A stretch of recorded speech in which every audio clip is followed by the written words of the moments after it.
परीक्षा पास करने के बाद भी गेस्ट टीचर एचएम नहीं बन पाएंगे। अब देखिए, गेस्ट टीचर अब सरकार से गुहार लगा रहे हैं। बीपीएससी से चयनित होने के बाद भी काउंसलिंग से वंचित, काउंसलिंग सेंटर से सभी वापस लौट गए। अनुभव के आधार पर एचएम की हुई थी परीक्षा। गेस्ट टीचर भी 5 साल के अनुभव के आधार पर परीक्षा में पास हुए थे। आपको बताते चले कि सिर्फ नियोजित, वित्त रहित और प्राइवेट शिक्षकों की हो रही काउंसलिंग। सरकारी स्कूलों में सेवा देने के बाद भी अतिथि शिक्षकों का अनुभव मान्य नहीं। तो ऐसे में आपको बताते चले, काउंसलिंग हो जाने के बावजूद भी अब वो नहीं बन पाएंगे एचएम। अतिथि शिक्षकों का अनुभव मान्य नहीं है। पास होने के बाद भी देखिए काउंसलिंग नहीं हो पा रही है। तो पटना से बड़ी खबर गेस्ट टीचर से जुड़ी हुई।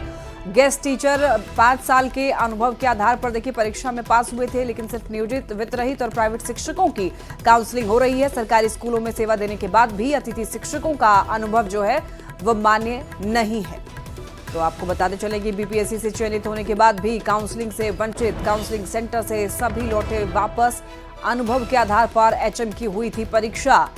ये बड़ी खबर गेस्ट टीचर से जुड़ी हुई आप तक पहुंचा रहे हैं। परीक्षा पास करने के बाद भी गेस्ट टीचर नहीं बन सकेंगे एचएम। जी हां, गेस्ट टीचर अब सरकार से गुहार लगा रहे हैं। बीपीएससी से चयनित होने के बाद भी काउंसलिंग से वंचित और काउंसलिंग सेंटर से सभी लौटे वापस। अनुभव के आधार पर यानी कि एक्सपीरियंस के आधार पर एचएम की परीक्षा हुई थी। गेस्ट टीचर भी 5 साल के अनुभव के आधार पर ही परीक्षा में पास भी हुए थे, लेकिन सिर्फ नियोजित, वित्त रहित और प्राइवेट शिक्षकों की हो रही काउंसलिंग। सरकारी स्कूलों में सेवा देने के बावजूद भी गेस्ट टीचर्स का एक्सपीरियंस जो है वो मान्य नहीं है। तो ऐसे में अब गेस्ट टीचर सरकार से गुहार लगा रहे हैं।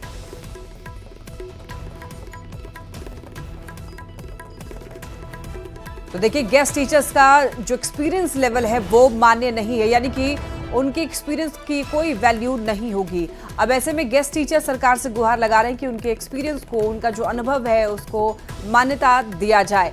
सरकारी स्कूलों में सेवा देने के बावजूद भी गेस्ट टीचर्स का जो अनुभव है वो मान्य नहीं है। और ऐसे में कहा जा रहा है कि सिर्फ नियोजित, वित्त रहित और प्राइवेट शिक्षकों की काउंसलिंग हो रही है। ज्यादा जानकारी के लिए न्यूज 18 संवाददाता रजनीश हमारे साथ जुड़ रहे हैं। रजनीश, देखिए, एक बहुत बड़ी मुसीबत कह लीजिए गेस्ट टीचर्स के लिए कि वो एचएम नहीं बन पाएंगे, उनका जो अनुभव है वो मान्य नहीं है। एक बार पूरी जानकारी दीजिए। बिल्कुल, देखिए, दुर्भाग्य की बात है कि जो भी गेस्ट टीचर हैं ये +2 स्कूल में लगभग 6 साल से सेवा देते आ रहे हैं और इनकी सेवा अस्थायी तो नहीं की गई। ऐसे में एक बड़ा मौका मिला था कि बीपीएससी से एचएम बनने का, जिसमें इन लोगों ने मेरिट अपना साबित किया और रिजल्ट भी आया। लगभग 45 की संख्या है गेस्ट टीचर्स की, वैसे टीचर जो बीपीएससी से एचएम बने हैं। अब जब नियुक्ति होनी है, यानी अब इनका चयन हो गया है, तब जाकर इनकी काउंसलिंग पर रोक लगा दी गई है। कहा यह जा रहा है कि आपके अनुभव को मान्यता नहीं दी गई है, यानी प्राइवेट स्कूल के टीचर, वित्त रहित टीचर और जो नियोजित टीचर हैं वो पास किए हैं, उनकी काउंसलिंग हो रही है। लेकिन जो गेस्ट टीचर्स हैं ये मेरिट साबित कर दिए हैं, पास कर गए हैं, फिर भी इनकी काउंसलिंग नहीं की गई है। ऐसे में ये एचएम नहीं बन सकेंगे। कुल मिलाकर ये सीएस से लेकर सरकार से ये गुहार लगा रहे हैं कि हम लोगों ने अपनी मेरिट साबित की है, हमें भी एचएम बनने का मौका दीजिए, क्योंकि हमारे पास अब विकल्प नहीं है और हमारी उम्र भी खत्म होने वाली है। जी लक्ष्मी। लेकिन रजनीश, देखिए, जब इन्होंने एग्जामिनेशन में ये लोग बैठे, पास भी हुए हैं मेरिट के लेवल पे, क्या उससे एग्जाम देने से पहले इस बात की जानकारी गेस्ट टीचर्स को नहीं थी? बिल्कुल महत्वपूर्ण सवाल है कि जो विज्ञापन है उसमें गेस्ट टीचर शब्द का इस्तेमाल नहीं किया गया था, विभाग का ये कहना है। लेकिन सबसे बड़ी बात है कि जब ये परीक्षा में शामिल हुए थे, एडमिट कार्ड कैसे जारी हो गया, इनका रिजल्ट जो है कैसे जारी हुआ, और जब डॉक्यूमेंट्स वेरिफिकेशन यानी काउंसलिंग जब हो रही है तब जाकर इन्हें वंचित किया गया है। तो कहीं ना कहीं ये आक्रोश भी है और गेस्ट टीचर अब सवाल भी पूछ रहे हैं। लक्ष्मी। ठीक है रजनीश, बहुत धन्यवाद आपका इन तमाम जानकारियों के लिए। तो गेस्ट टीचर जो है सरकार से गुहार लगा रहे हैं कि उनका जो अनुभव है, जो उनका एक्सपीरियंस है, उसको मान्यता दिया जाए। जो बीपीएससी की परीक्षा आयोजित हुई थी हेडमास्टर की, उसको क्वालिफाई करने के बावजूद जो हम लोग काउंसलिंग से रोक दिया गया। यह कहकर रोका गया है कि आप लोग अतिथि शिक्षक थे, जबकि हम लोगों ने लगातार 5 वर्षों तक अतिथि शिक्षक के रूप में सेवा दी है विद्यालय में, सरकारी विद्यालयों में, और साथ ही साथ कॉपी मूल्यांकन भी किया है। इसके बावजूद हम लोगों को काउंसलिंग से रोका जा रहा है। इसलिए हम लोग गुहार करते हैं कि हम लोग काउंसलिंग कराया जाए। सर, हम लोग गेस्ट टीचर हैं और हम लोगों ने हेडमास्टर की परीक्षा पास किया है। पहले हम लोग ड्यूटी किए थे, कोरोना में ड्यूटी किए थे, उसके बाद कॉपी चेक किए थे, सारा काम नियोजित टीचर की तरह हम लोग किए थे। 9 से लेकर 4 बजे तक हम लोग स्कूल में पढ़ाते थे, सारा काम लिए। आज जब हम लोग पास कर गए हैं तो सरकार बोलती है कि आप लोगों का अनुभव मान्य नहीं है।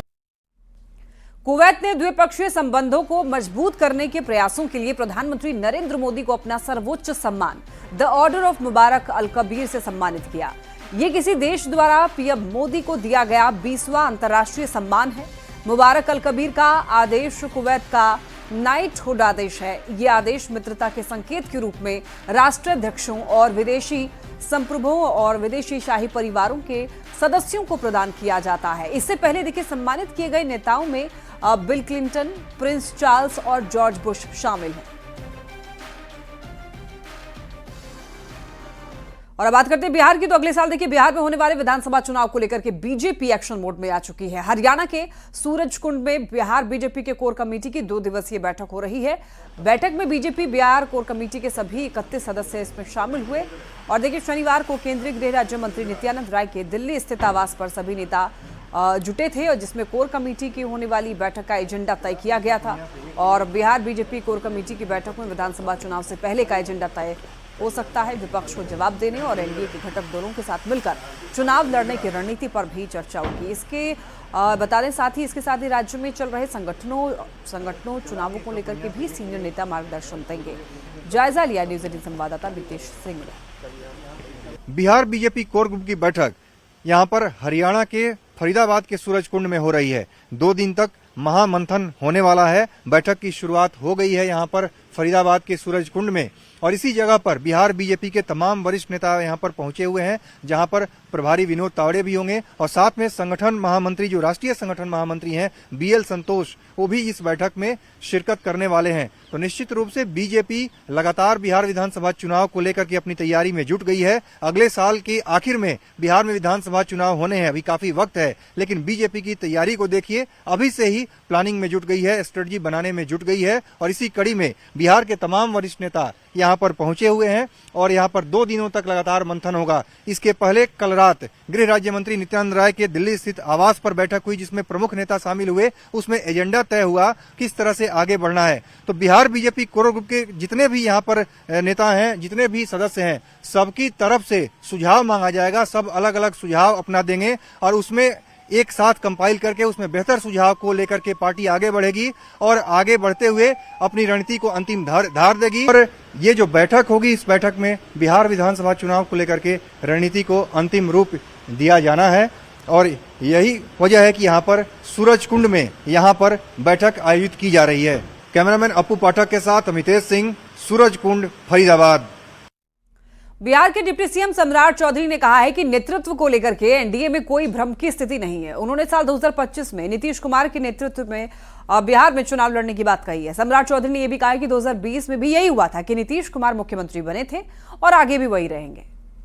जी 1996 से नीतीश कुमार जी पर एनडीए भरोसा कर रही है और 2020 में भी नीतीश कुमार जी हमारे नेता थे और आगे भी आदरणीय नीतीश कुमार जी और देश के प्रधानमंत्री नरेंद्र मोदी जी के नेतृत्व में ही चुनाव होगा। चुनाव जीतने पर मुख्यमंत्री नीतीश कुमार ही बनेंगे। 2020 में भी यही हम लोगों ने किया था, नीतीश कुमार जी ही मुख्यमंत्री हुए और आगे भी रहेंगे।